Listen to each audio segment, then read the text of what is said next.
Sobre os impactos no cenário geopolítico dos ataques iranianos ao Estado de Israel, mais cedo eu conversei com Urian Fancelli, especialista em relações internacionais. Confira. Nós não sabemos até então qual seria o objetivo principal do Irã com esses ataques. E por que eu digo o objetivo principal? Porque existem outros objetivos que já são conhecidos do governo iraniano, da teocracia, né? O Irã é uma ditadura, que o governo já quer fazer há muito tempo, e isso está muito claro para quem acompanha de perto.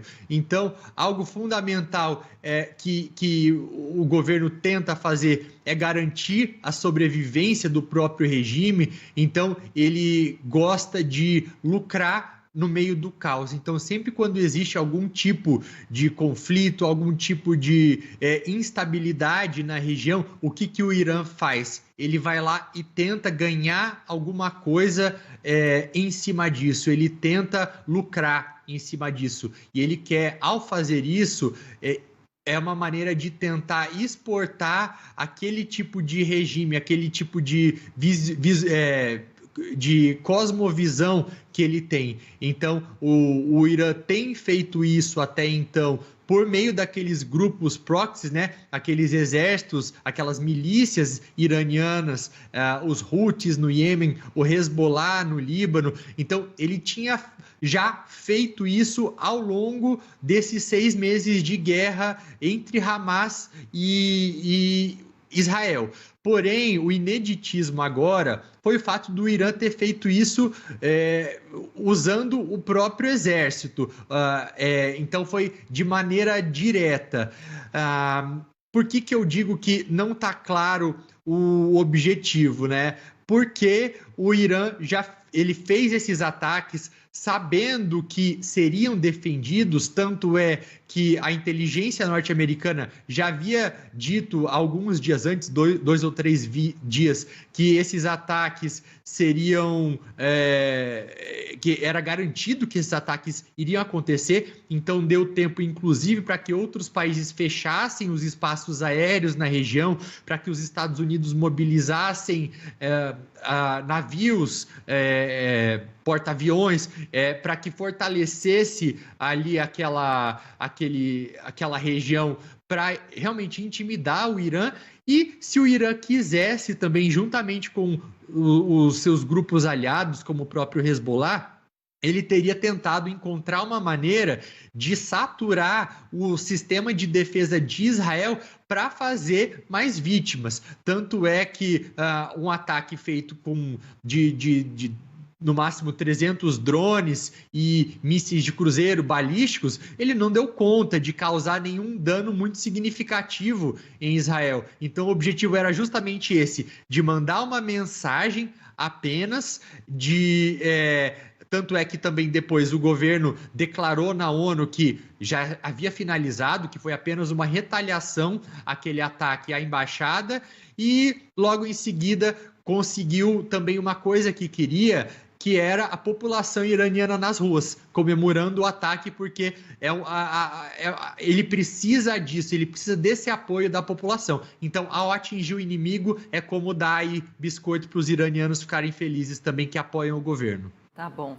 Urian, aliás, a gente teve aqui a notícia de que o próprio presidente dos Estados Unidos, Joe Biden, teve contato por telefone com o primeiro-ministro Benjamin Netanyahu. Já nesse sábado, uma conversa ali aconteceu, enfim, dentro já do Gabinete de Segurança de Guerra, por parte de Israel. Nessa reunião, o Gabinete de Segurança de Israel autorizou o Gabinete de Guerra a tomar decisões em resposta ao ataque do Irã, eliminando a necessidade, inclusive, de uma aprovação prévia e agilizando até esse processo. Mais cedo, o presidente norte-americano Joe Biden reforçou o compromisso com a segurança de Israel contra as ameaças do Irã. E, enfim, a gente vai acompanhando aí as repercussões.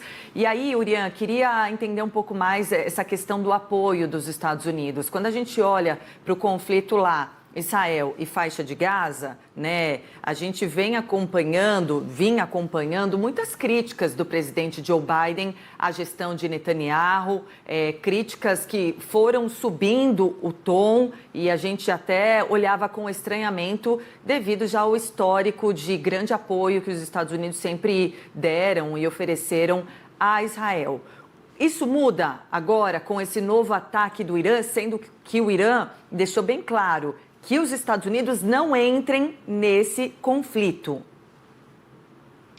Bom, Patrícia, essa pergunta é ótima, porque você pega num ponto justamente em que esse ataque, nesse aspecto específico, acaba sendo benéfico para o próprio Netanyahu, que estava sofrendo críticas tanto internas, com aqueles protestos, principalmente dos familiares das vítimas que foram sequestrados, com as pessoas nas ruas do país dizendo que o governo não tinha priorizado trazer os reféns de volta, mas sim destruir o Hamas, então que as pessoas tinham ficado para segundo plano, e o país sofria também críticas externas, principalmente daqueles aliados, que são aquelas críticas que têm surpreendido. Entre eles, os Estados Unidos, que é o país que até hoje mais ajudou e mais ajuda Israel.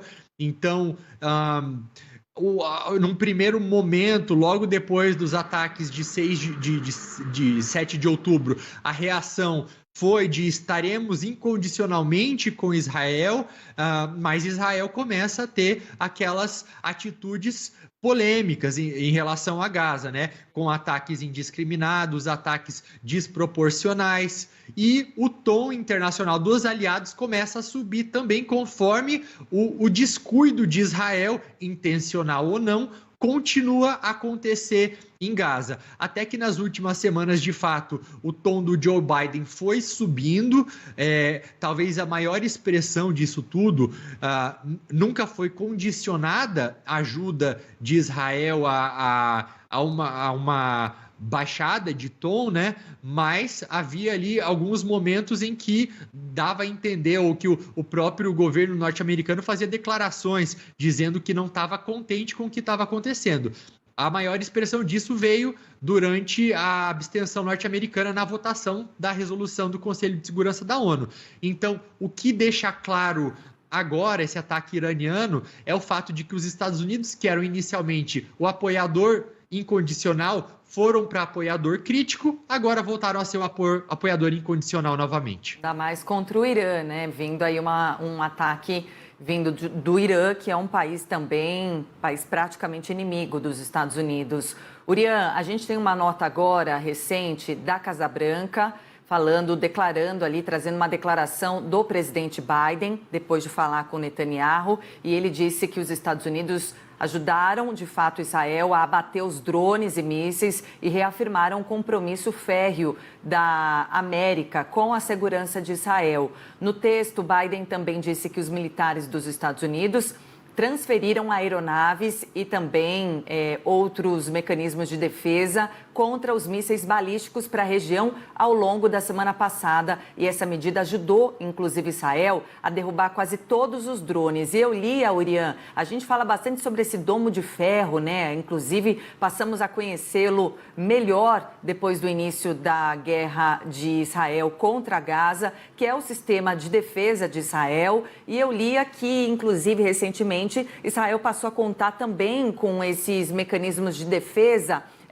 no mar, através de navios que contêm os mesmos mecanismos que abatem os mísseis que podem ameaçar o território de Israel. Queria que você falasse um pouquinho sobre esse mecanismo de defesa. É uma tecnologia exclusiva de Israel? Como é que funciona? Afinal de contas, através dele é possível detectar e abater mísseis em quilômetros de distância, né?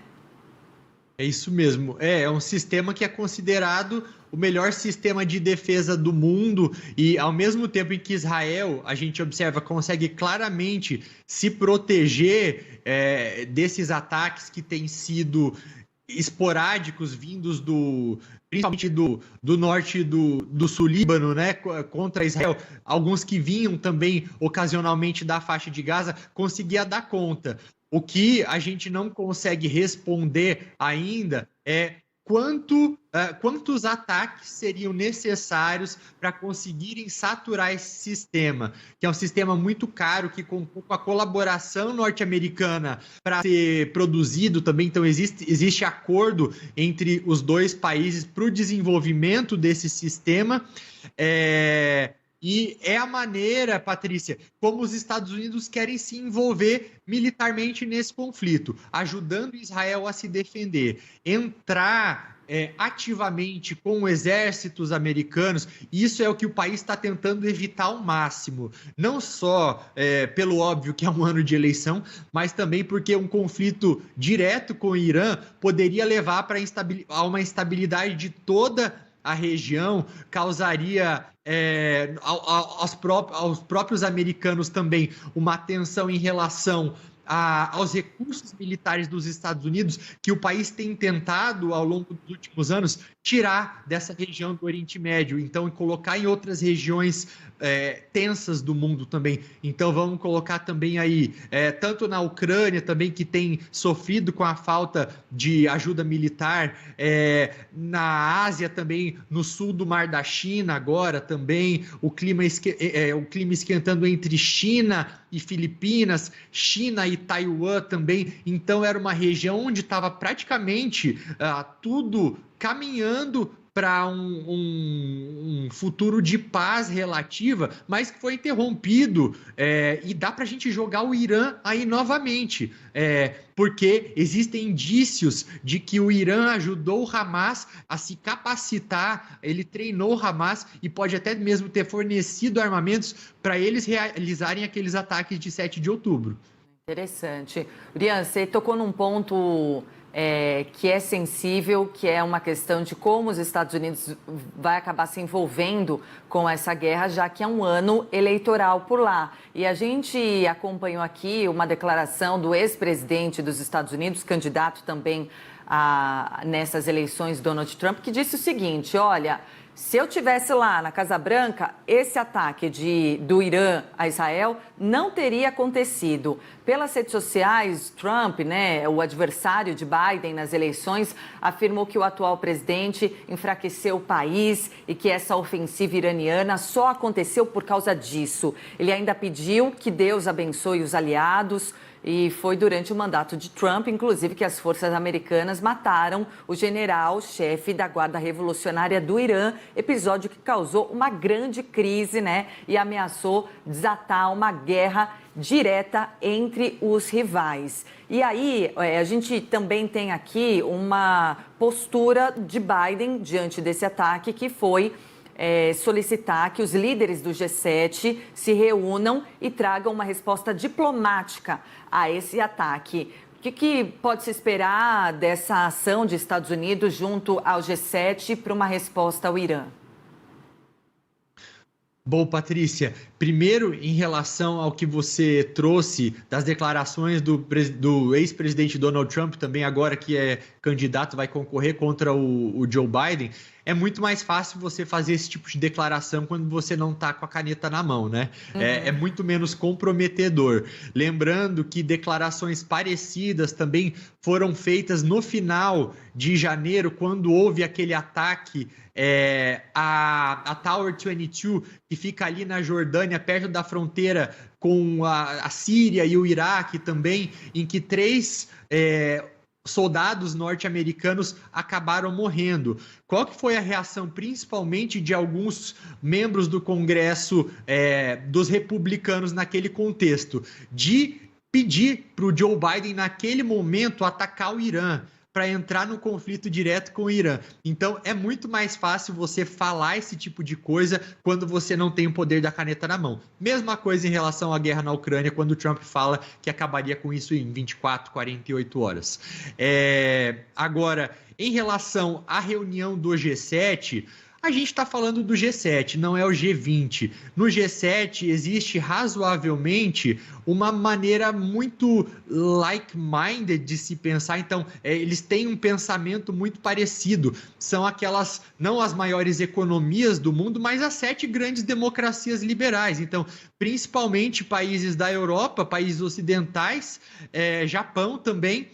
Então, a conclusão, o consenso deve ser o mesmo, de que deve haver uma condenação aos ataques, sem escalada. Dificuldade mesmo, eu creio que vai haver no Conselho de Segurança da ONU, porque aí nós falamos de outros países, Rússia e China, com interesses diferentes. Inclusive, o próprio Estado de Israel pediu uma reunião de emergência no Conselho de Segurança da ONU para tratar desse ataque que sofreu do Irã. O que a gente pode esperar dessa reunião, dos pedidos de Israel, tendo em vista, né, Urian, que quando a gente olha para o conflito entre Israel e Gaza, Israel não seguiu nenhuma orientação da ONU e do próprio Conselho, do qual hoje ele pede essa reunião de emergência, né?